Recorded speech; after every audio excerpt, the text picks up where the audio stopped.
po. Sir, Hello, MJ.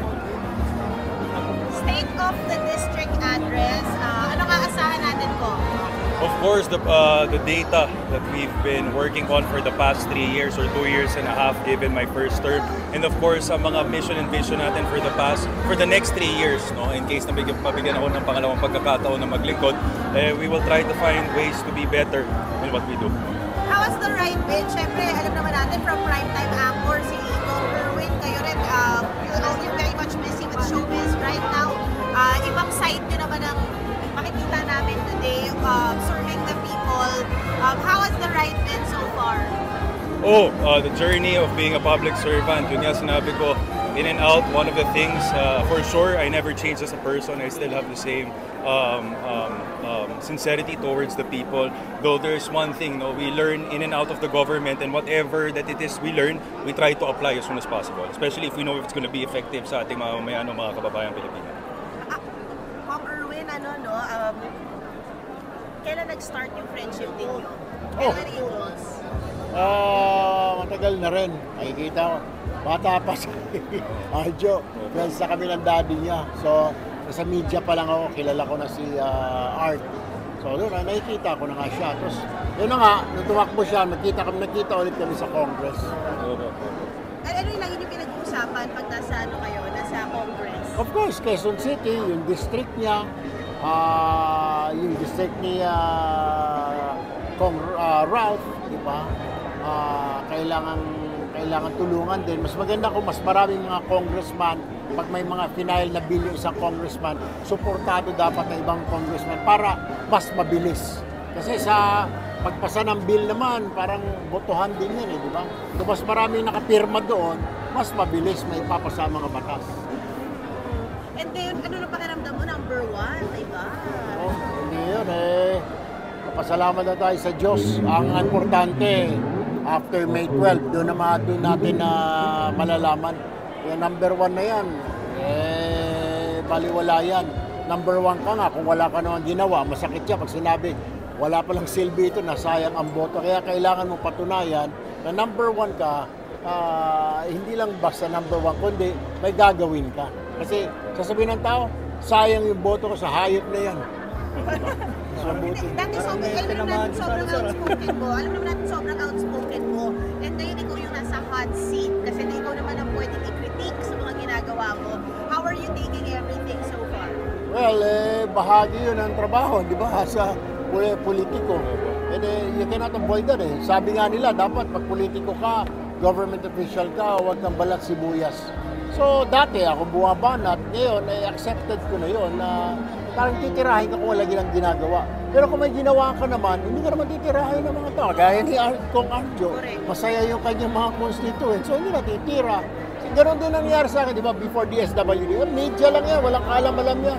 Nung pinakita na natin what I am made of, sa DSWD tayo, tumigil. Humupa yung banat, di ba? Napag-uusapan niyo ba about, of course, hot topic yung fake news and misinformation, disinformation. What are you doing about it? Well, may law yata na ipapasa sa Congress, mga kasamahan namin. Siyempre, hindi lang kasi mga politiko magiging victim nito Everybody, lahat tayo, kahit ikaw, everybody. Kasi hindi lang fake news, kundi fake content.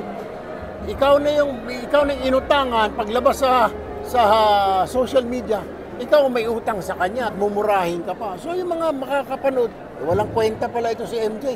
Hayop pala si Erwin. Hayop talaga si Erwin Tulfo. Marami pala utang ito, di ba? Fake content, kailangan may maparusahan. Kasi ngayon, wala na maparusahan Tsaka AI, di ba? Yes. Yes, I'm actually about to discuss it because we're actually working towards a pipeline of passing bills that could definitely protect all of us. Dahil nga, itong mga fake news, misleading information is getting out of hand. It's very much concerning and it's not just for us leaders po. Ang pinag-uusapan po natin ng mamamayang Pilipino, ang mga kabataan na nakakabasa nito, na naniniwala sa mga haka-haka, sa mga chismis. And definitely, one of the things that we have to teach the people is kung saan bang source natin nakukuha mga balita na ibinibigay to ensure that whatever it is we are reading is really according to what's really happening today. Pero grabe, sobrang sophisticated ng tech na ginagamit nila. Hindi mo na alam. May training. nag-training sila. So, we'll just have to face it. Siguro kailangan din natin mag-import din. Mag-import tayo ng mga trainers naman dito para sa atin para ikangatampatan yung training na nakuha nila. Thank you. Kung Arvin, kasi ngayon nagsa-celebrate tayo ng Women's Month. So, any reaction lang po sa kinasangkutan ng brother niyo recently, kasi Sir Mon Polpo, dun sa naging reaction niya po kay Marie Sumani? So, I don't know. Matagal na kami din nag-uusap ni Mon. Ang problem kasi, sarili pag-iisip niya. Diba, yung dati, nasa cabinet secretary ako. Binabanatan niya yung boss ko si BBM. Nasa Congress ako, binanatan niya si Speaker. Hindi mo makontrol eh. Ang sagot niya sa akin, bakit? Wala ba tayong freedom of speech dito, Erwin? Hindi porket retired na ako sa media, wala na akong karapat na magsalita. Oh, what can you do? Eldest yun, youngest ako. 20 years ang agwat namin. Papakinggan ba ako noon? Pero yung relationship niyo po as brothers, nakaka-apektuhan po ba ng politika? Hindi naman, nag-uusap naman kami. Yung alam, pag tinatanong ko siya, ba't naman gano'n? Boss ko yun, binanata mo, boss ko yun. Kaya ang sagot lagi sa akin, oy, media din ako, mayroon tayong freedom of expression, freedom of the press. Sabi niya, wala ka na sa press eh. Yung expression, yung speech, medyo pilosopo pa. Hindi mo minsan makontrol eh. Look at our age gap, di ba? 80 na siya. Anong priority natin pagdating natin sa Senado? Kinasangkutan ng isang media rin po ng itong Sorry po? Yung kinasangkutan po ni Miss Marie Sumani na na nakapagsalita nga po sa Sorry, ano po sabi ni Sir? medyo kasi hindi maganda sa na parang Kinuha sa farm gate, sa mga farmer. Definitely women empowerment, we are for that. So, kung ano pong mga alam po natin na nakaka-insulto, my opinion is iwas-iwasan na lang po natin ang discrimination sa gender equality at kung ano-ano. Definitely, I am for SOGI bill as well, no? Equality, less discrimination for everyone. It's already 2025 and what I mean by that is things are really changing. We really have to adapt to change. At ang pag-iinsulto sa gender natin ay hindi na dapat po ginagamit sa ngayong pagkakataon na to. si Mayor bilang leading lady sa Pumino po ay may mga suggestions din para dito sa Pumino.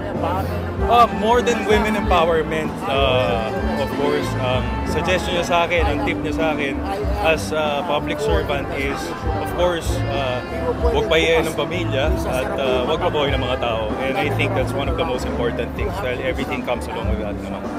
Darating mo siya ngayon. Yun nga po, meron po siyang shooting or taping ng Lenten special dahil papunta na rin ng Holy Week ngayon, so sa Itbulaga po. So hindi po siya makakapunta, but definitely her support comes all the way from work. Pero hindi pa naman siya nag-demand sa oras kasi masyadong occupied ng oras ko sa politics.